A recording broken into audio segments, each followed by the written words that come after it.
name is Jason Roberts, founding director for Better Block and a few other projects in Oak Cliff.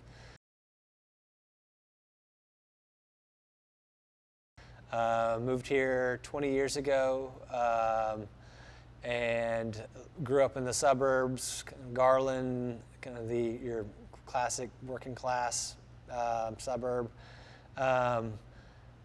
Fell in love with old homes and old neighborhoods, and was married at the time. My wife's grandfather had lived in Oak Cliff for 50 years, and I told her, I was like, I want an old home, I want old neighborhoods, and she said, you gotta look at Oak Cliff. And I thought, like, Oak Cliff, like, that's like the scary part of town, and anybody who grew up in Dallas that, grew up anywhere north of Oak Cliff, which was a large part of Dallas, kind of equated that phrase with, like, epic crime and just bad things. And I will say some of that probably was potentially earned from some bad folks that were from here, because I tell people, like, they didn't realize Bonnie and Clyde were from here, and Lee Harvey Oswald was from here. So, we did have some shady characters. So just decided I wanted to kind of get involved and do things. I had little kids early on. And kind of the first project I took on was I kept driving up and down and looking at the Texas Theater and saying, man, I really want to get involved with the theater. I want to see if I can get, it was shut down for like 10 years. My friend Monty, who actually helped revive this space, had a nonprofit that was trying to raise millions of dollars to fix it up. I didn't have millions of dollars, but I had some friends. I said, why don't we get together and we'll create an art project and see if we can use the space as like an art gallery. So me and my friend Sarah Jane Simrod, who lives in the neighborhood, we got together 100 friends and we gave them all canvases, and we went to the theater, and the lighting was bad, the plumbing was bad. It was, and minutes before we're about to open the doors, like, we'd given everybody these canvases, had them paint the night before, and we were about to open the doors, and we're like, man, this is going to be an abject failure. It's Oak Cliff, so we're on the bad side of town. It's the middle of winter. The theater has been closed for 10 years, but when we opened the doors, we had 700 people show up. And the event we created was called Art Conspiracy. It was the first year we ever did it, back in December 2005. And the reason it's called Art Conspiracy, and it's lived on for many years, was because we're trying to just the name Lee Harvey Oswald, how we, what's a brand we can come up with. And but in short order, I said I wanted to get involved. I want to keep working with this space. And talked to my friend Monty. He said, can I be on the board? And within 3 months, I became the president of the Oak Cliff Foundation. So I tell people, be careful when you say, hey, I want to get involved, because there's a good chance that they'll throw the keys at you. With the Texas Theater, I didn't know much about indie film. And I was in indie rock bands at the time. And so I was like, this place needs to be an art film space, though. I know that's what it has to be. And again, a lot of people did a lot of things to kind of contribute to bringing it back to life, but mine was, we didn't have a screen, so I found a screen in someone's backyard. We hung it up, found a projector, and got that installed. And then for a while, we didn't have a sound system. We couldn't afford one, so we started playing silent films. And I would have like a piano I found on Craigslist, and have neighbors just play piano to silent films. So after we exhausted the Charlie Chaplin catalog, we had enough money to buy a sound system. And at that point, kind of started showing these things. And fortunately, smarter people than me that know film started reaching out, one of them being Barack Epstein, who now runs the theater, and said, hey, I'd love to like be involved, and I think I know what you're trying to do, and I could really execute this. And so fortunately, the guy I had let be the president after me, or who took over after me, he corresponded with Barack and had that connection made. So that Texas Theater really, bringing that back to life was probably my first major project. After that, I started looking at old maps of the neighborhood, trying to figure out like what else could we work on. And this is 20 years ago, so Oak Cliff is very different than what we see now today. A lot of boarded up buildings, a lot of overgrown medians and a lot of disinvestment. And so I was attending meetings like with the Chamber of Commerce and with all these neighborhood groups, PTAs, what have you. And we'd talk about like, what can we do to get people to move back here and start businesses here? And people would say, we just need a Chipotle. We heard that all the time. Or we need a Whole Foods. You always hear that stuff. And I was like, well, I was looking at these maps and I realized we had an old streetcar system. I was like, we had an old trolley. Like the Bishop Arts was part of an old trolley network, and so was the Texas Theater. There were 650 seats, but only 35 parking spaces because we had this trolley that ran through. I was like, why don't we bring back the trolley system? And people said, it's crazy, you can't bring back a trolley. It's been gone for half a century. And I didn't know much about trolleys, but since I was an IT guy as well during my day gig, I knew how to make websites. So I went home and made a fake website called the Oak Cliff Transit Authority. It looked really official, had boards and news and histories, and then I had pictures of European trams and all kinds of stuff. And the Dallas Morning News did a story the next week saying, dreaming the day the streetcars return, that's what Jason Roberts and other members of the recently formed Oak Cliff Transit Authority are hoping. But there were no other members, it was just me. But people in the neighborhood called and were like, well, we got a transit authority, this is great. And I was like, not really, but I'm really advocating for this idea because I think it would be great to see what would happen if we could bring it back. With that, I met some great people. One of my good friends is a mentor to this day named Luis Salcedo. Said, I'll donate 100 hours pro bono for a feasibility study for this effort. And so we, in short order, started having this little team that said, let's see if we can bring back the trolley car. We studied, we went around the country, reviewing these things. We found a group in Portland that brought their streetcar back. Said it took 25 years. We thought, man, it's going to take 25 years, but it'll be a fun project. Fortunately, or unfortunately, in 2008, the stock market crashed. The economy went in the tank. And then in 2010, a stimulus package came out with one grant called a Tiger Grant. And it was to try to stimulate the economy and get people back to work. And it was focused on infrastructure projects, shovel-ready infrastructure projects, which we didn't have, but we told people we had a shovel-ready infrastructure project. I went to the city of Dallas and said, hey, we want to apply for this Tiger Grant, this federal grant. They laughed at us and said, okay, Oak Cliff Transit Authority, apply for all the grants you want. We had 0.3% chance of getting any money whatsoever, but we ended up winning $28 million. And that led to us bringing back the streetcar that you see in Oak Cliff. And if you look along that spine, you had all these brownfields and greenfields, just empty lots that now have multi-family developments on them that weren't there at the time. So, and it's interesting now because the conversation now is more about worry about overdevelopment and gentrification, but that wasn't our concern 20 years ago. It was like, let's get anybody to move here and start a business. So it's been interesting to see how fast that change has occurred from that time we started that effort.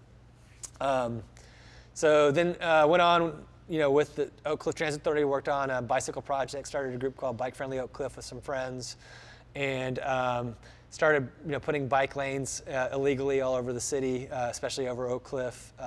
Got the first bike lanes brought back to Dallas and got them built in Oak Cliff. Started some programs. Started a program called iBike Rosemont, which is now a big program at Rosemont. Really, because I just didn't want to go to PTA meetings, so I thought I'll do this program to help get kids to ride bicycles. And it was funny because it's now kind of a big yearly event for them. But it was really born out of this idea of I don't want to join traditional organizations. Moving forward, that led to the Better Block, and that was really kind of this idea of looking at entire city blocks and looking at places like Bishop Arts and saying, hey, that's only a city block, but it seems to be working, and it makes people think differently.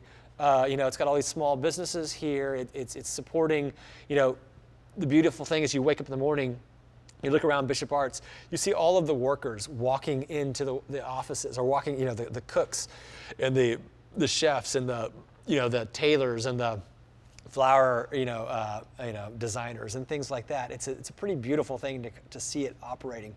And that's just one city block. So can we take other blocks that don't seem to be working so well and start making some changes to those to fix those? And so the first Better Block we did was in 2010 in April. And we took the block at Tyler and Davis and kind of went over with a bunch of friends, and we illegally painted our own bike lanes, added our own cafe seating. We put string lights across the street that you weren't allowed to do that. Put murals on the buildings.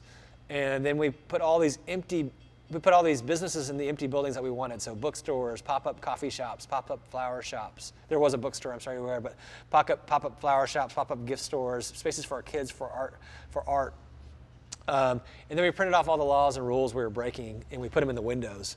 And we invited the city staff and the mayor out the next day to the Better Block, so they come out and see our Better Block. And they came out, and we thought, man, we're all going to go to jail. But they looked at this, and our council member at the time was Delia Hasso, and she said, we need to support more projects like this. This is actually helping turn these buildings back on again. The zoning was not good. Now the zoning was light industrial, which meant we could only have like an H&R block in the space. We couldn't have, a small cafe. or something like that. So that led to kind of this idea of like, well, maybe I can help other cities do better blocks. And people started calling me from all around the country within that next year, from Houston, and then down to San Antonio, then I went up to Wichita and Tulsa, and then like Billy Joel is helping do a better block up in Oyster Bay, New York, down to like, and next year it's going all the way around the world. So people in Melbourne, Australia are reaching out, and in Tehran, Iran. I was like, people in Tehran, Iran are calling me, asking me about breaking laws. Like, I don't know about breaking laws and rules in Tehran. Honestly, your stakes might be a little higher than ours. But ultimately, it's kind of led to this interesting career that I never ever dreamed of having. But it's based on this idea of bringing neighbors and community together and asking what's broken, what's not working, what small businesses are missing, and how can we rapidly start installing those and start addressing the problems together, even temporarily, and then have a conversation about what works and what doesn't work, and then let's go in and start applying those changes. And so it's been a fascinating career for me because I've gotten to, I get to go to Copenhagen, and I get to go to, again, I've been to Perth, Australia doing projects, and Munich, and really, the irony was I was an IT guy. I wasn't anybody special in that world.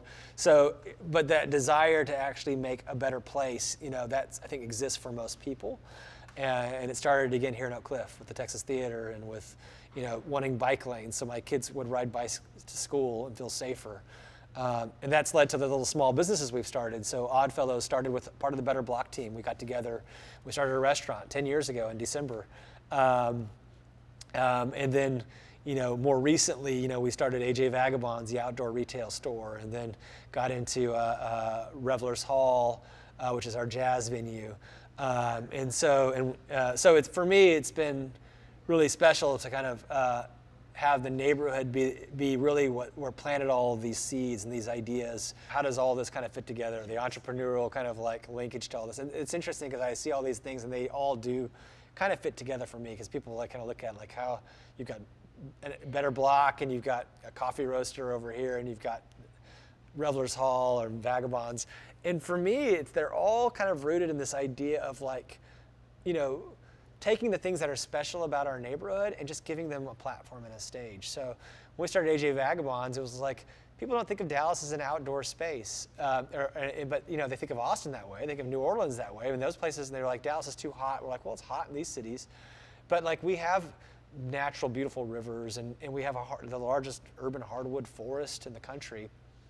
And so for me, creating that store was really basically celebrating these things that we have that are special in our neighborhood. The jazz venue we have with Revelers Hall, like that for me, we have one of the most prestigious jazz universities in the country at UNT, and I didn't see many forums that were giving them a stage with the context that I felt jazz deserved. Because I think a lot of people think of jazz one way, that I would even think of, like doctor's office, boring. I was like, but there's actually so many facets. There's Latin jazz, there's New Orleans jazz, it runs the map. And I was like, I think that needs to be presented in a way in like a dark, smoky room. And I want the band on the ground, and I want the people walking through. And so, if you see all of these businesses, they're all about taking these spaces. Like it was with Revelers Hall, we take the outdoor space and we built parklets so you can actually sit outside. I built those through Better Block, and then we built our vegetable and fruit stands over for Oddfellows, and we turned Oddfellows into a bodega during the pandemic. And then we took our equipment for digital fabrication, and we made the PPE, the face shields for the hospitals, for Methodist. And I just got a COVID test just to make sure I was safe a couple weeks ago, and it was like the lady came out and she was like, "You made our face shields." And so for me, this is all kind of connected, and it doesn't really feel like they don't feel like businesses. They kind of feel just like what can we do? What else can we do to kind of spotlight and showcase our community, and how can we help? And so it's been really endearing that people actually, honestly, I'm shocked that it all works. I'm shocked that I tell people, they ask, how do you pull all this stuff together? And I say, I hire really good people, and I stay far away from them so they can make cool things happen.